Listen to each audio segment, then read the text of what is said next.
네, 반갑습니다. 우선 3월달 생일을 맞이하신 불자님들 생일 축하드립니다. 해피 버스데이 투 유.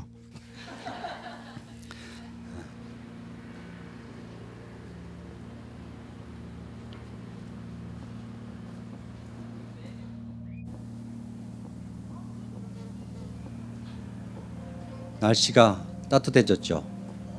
따뜻한 게 아니라 지금 더워지고 있어요. 봄이 왔나 싶은데 기온이 올라가서 여름 날씨입니다. 이게 날씨는 우리가 마음대로 조절 못하듯이 자연의 현상이 자연스럽게 흘러가고 있습니다. 바깥에 보면은 새순이 엊그저께 조그맣게 나온 것 같은데 이미 짙은 색으로 지금 변하고 있어요. 세월을 가는 만큼 우리도 이렇게 함께 흘러가고 있습니다. 오늘 이렇게 3월 초하루를 맞이해서 많은 분들이 오셨는데 세월이 가는 만큼 우리 스스로가 이제 나이 먹어가잖아요. 많은 분들이 이런 얘기를 하셔요. 스님, 나이가 들수록 걱정이 많습니다. 노후를 어떻게 살아야지 잘 사는 것입니까? 이런 질문을 하셔요. 어떻게 살아야지 잘 사는 거죠? 예? 어떻게 살아야지 잘 산다고 얘기할 수 있겠습니까? 정답은 있습니까? 정답은 없습니다. 근데 그 이면에는 이런 질문이 있어요. 돈이 있어야 편하지 않겠습니까? 하는 그 마음이에요. 물론 현실적으로 재물이 필요합니다. 그렇지 않아요? 그러나 돈이 많다고 해서 반드시 삶이 편안해지는 건 아니에요. 오히려 우리들은 재물은 넉넉한데 마음이 불안한 사람들이 많습니다. 그런 사람들을 종종 보게 됩니다. 부처님께서 이렇게 말씀하지 않았습니까? 만족을 아는 자는 비록 가난해도 부유하다. 부자와 가난 차이는 뭐예요? 부자와 가난의 차이는 물질의 양이 아니라 만족과 불만족의 차이예요. 만족하면 부유한 것이고 많이 소유하고도 우리 불만족하게 만족하지 못하신 분들이 있으시잖아요. 그리고 좁게 가지고도 만족하신 분들이 많습니다. 그렇다면은 우리가 만족과 불만족의 차이는 양의 질이 아니라 마음의 질이에요. 오늘 저는 그래서 노후를 어떻게 하면은 우아하게 불자답게 살아갈 수 있을까 해서 말씀드리고 싶어요. 첫 번째, 어떻게 하면 우아하게 살아갈 수 있을까? 먼저 단순하게 사세요. 단순하게, 우아하게, 품격 있게 살라고 말씀드리고 싶습니다. 우아한 삶이란 것은 화려한 삶이 아니에요. 우리가 우아하다 그러면 화려하다 생각하시는데 우아하면 그저 단정하고 곱게 정갈한 모습으로 사시면 돼요. 고급 브랜드를 치렁치렁 하고 있다고 해서 우아해지는 것은 아닙니다. 고급 브랜드를 많이 치렁치렁 하신데도 굉장히 천박하신 분들이 계시잖아요. 그래서 우리가 많은 옷보다 불필요한 것을 드러내는 삶. 우리는 여태까지 살아오면서 많은 것을 쌓아왔잖아요. 집에 보십시오. 여러분 갖고 계시는 물건이 넘치고 넘치지 않습니까? 그 생각도 많고 욕심도 많이 쌓아왔습니다. 그러나 나이가 들수록 중요한 것은 많이 가졌냐가 중요한 게 아니라 얼마나 가볍게 살 수 있느냐가 문제예요. 드러내야 됩니다. 짐이 많으면 멀리 갈 수가 없습니다. 마찬가지로 근심, 걱정, 욕심 많으면 죽어서 극락 못 갑니다. 마음의 짐도 마찬가지입니다. 그래서 조금 덜 가지고 조금 덜 욕심내고 조금 덜 비교하며 살아갈 때 비로소 마음의 여백이 생깁니다. 마음의 여유가 있어요. 그 여유 속에 나의 품격이 피어납니다. 불행의 씨앗은 어디서 온다? 비교에서 온다 그러잖아요. 비교를 통해서 불행의 씨앗이 시작됩니다. 충분히 우리는 이렇게 잘 살아왔고 비교 안 해도 행복해집니다. 그냥 소박하게 우아하게 말하고 행동하십시오. 사람한테 향기가 난다 그러잖아요. 꽃한테만 향기가 있는 게 아니라 사람한테도 향기가 있다고 그래요. 꽃마다 다 각각의 향기가 있듯이 우리들도 향기가 있습니다. 곰곰이 생각해 보십시오.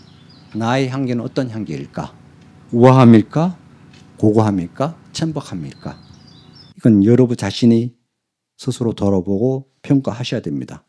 두 번째는 일상을 잔잔히 돌아보면서 나를 돌아보면서 기도하는 삶으로 한번 살아보십시오. 우린 불자들이잖아요.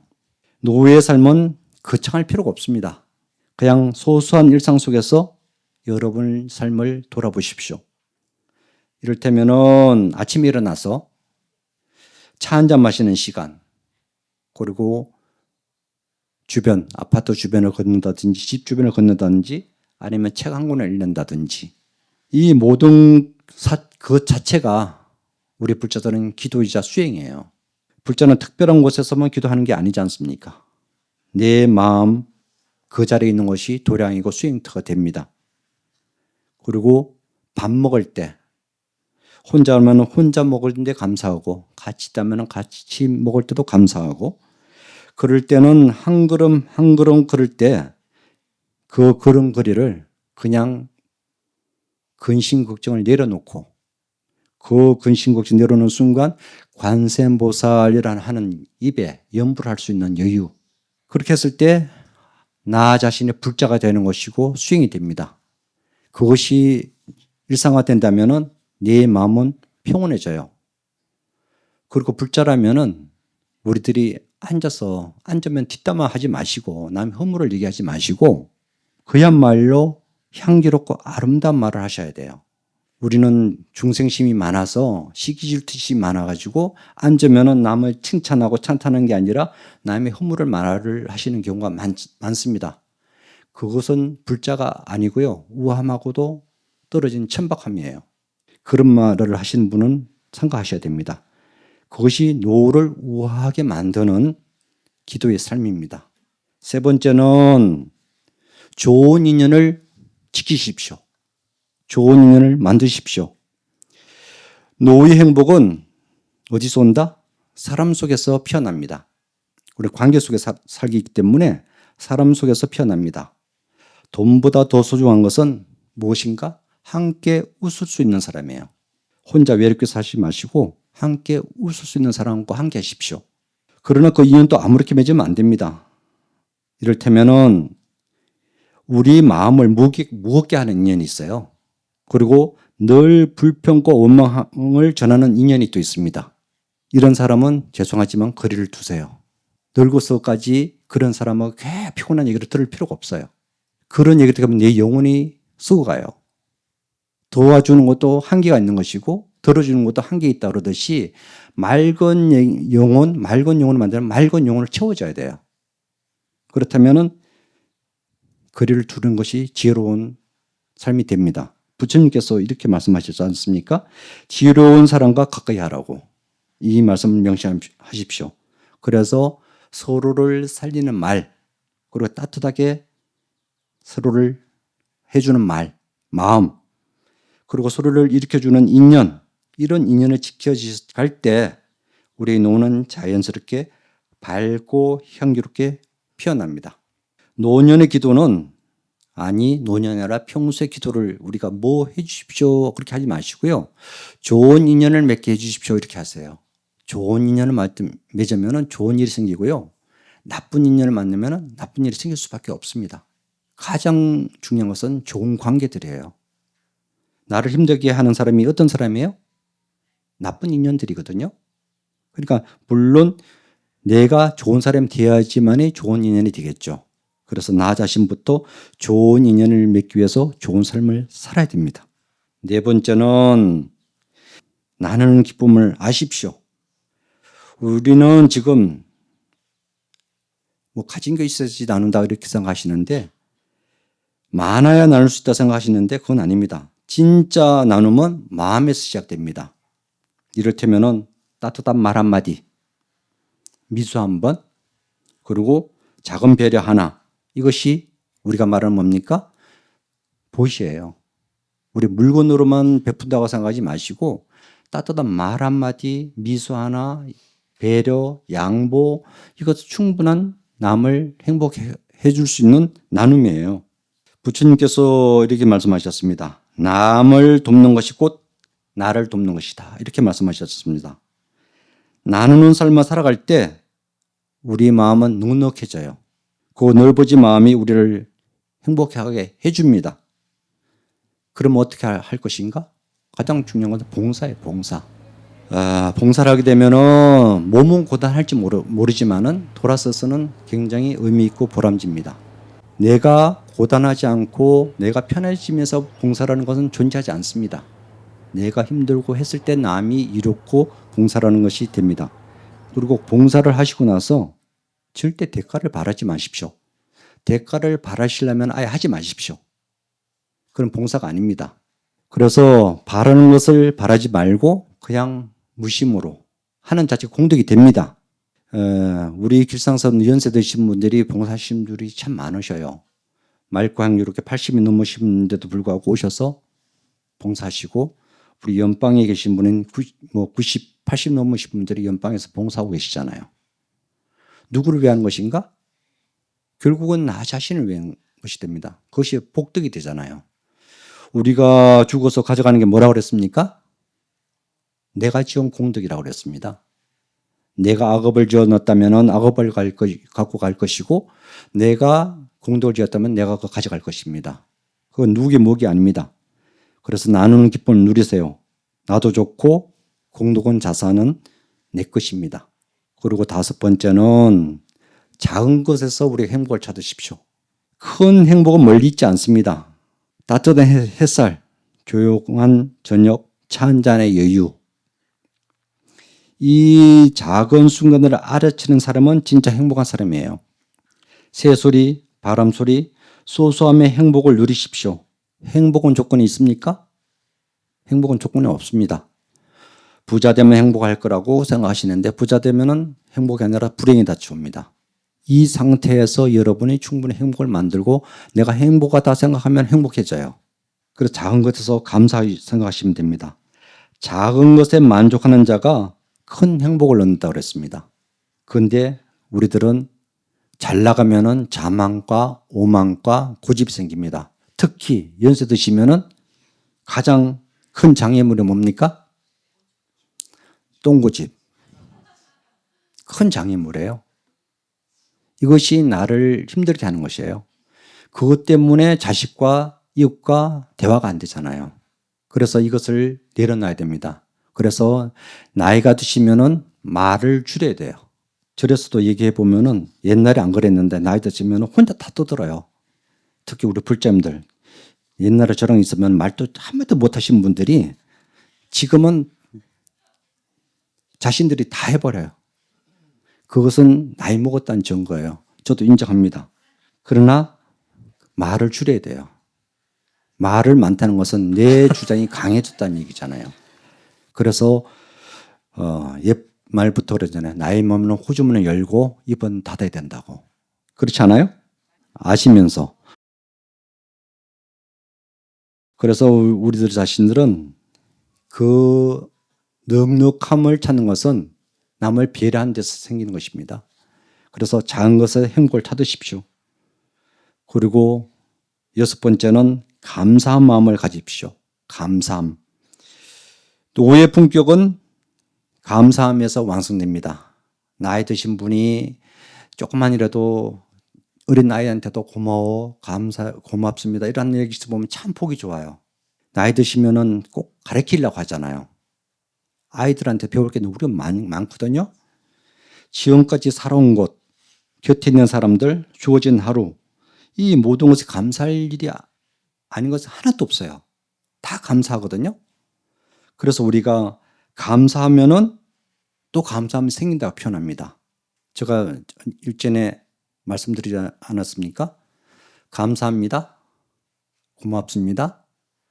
사랑합니다. 이 마음을 가지고 이웃을 대한다면은 여러분 우아해져요. 말끝마다 고맙습니다. 감사합니다. 사랑합니다. 이것은 하루아침에 되지 않아요. 연습해야 돼요. 우리는 연습을 통해서 내 것을 만들어야 됩니다. 왜냐하면 우리는 그렇게 안 살아왔거든요. 그리고 나이 드시면은 더 배우세요. 나이는 이제 숫자에 불과해요. 요즘 보면은 연세들이 많은데도 진짜 젊으셔요.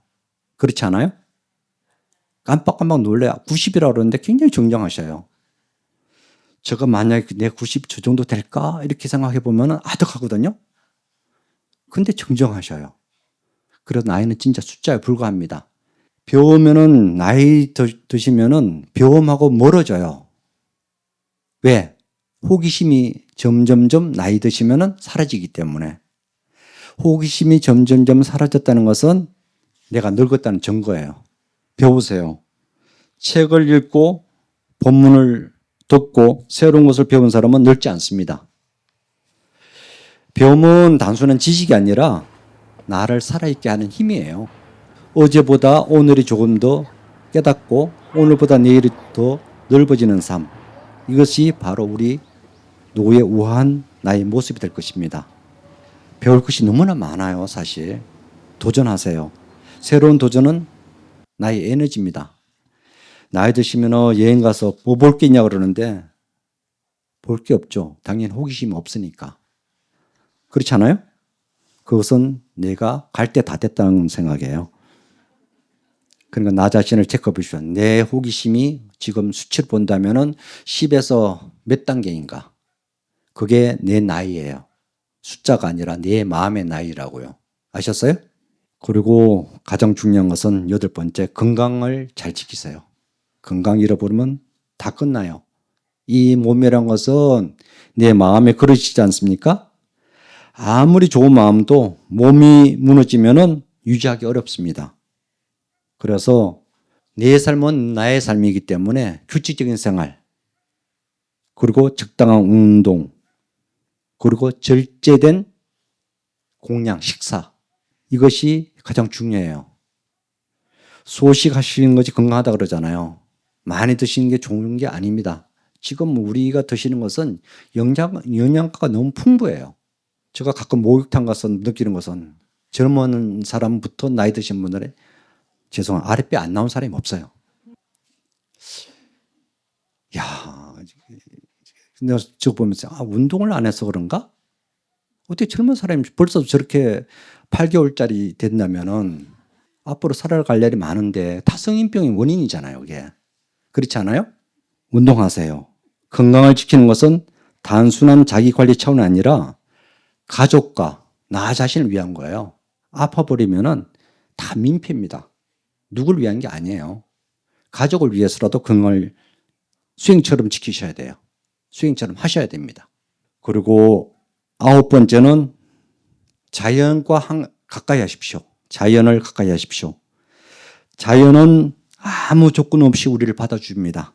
봄꽃은 소리 없이 피어나고 바람은 말 없이 스쳐 지나갑니다. 그러나 그 고요함 속에서 깊은 위로와 치유가 있습니다. 마음이 답답할 때 기도하는 마음으로 산을 바라보시고 하늘 한번 바라보십시오. 자연은 우리의 스승이에요. 그 자연의 스승을 아는 순간 나의 근심 걱정, 산에 비하고 자연에 비하면 내 근심 걱정은 아무것도 아닙니다. 자연을 가까이 하면 삶은 나 자신을 낮추고 마음이 편안해집니다. 자연이란 뭡니까? 어머니 품속과 같고 자연에 기대면 평안해지고 자연은 그야말로 만병을 치유해주는 약입니다. 힘들면은 딴 데 기대지 마시고요. 자연 속으로 가세요.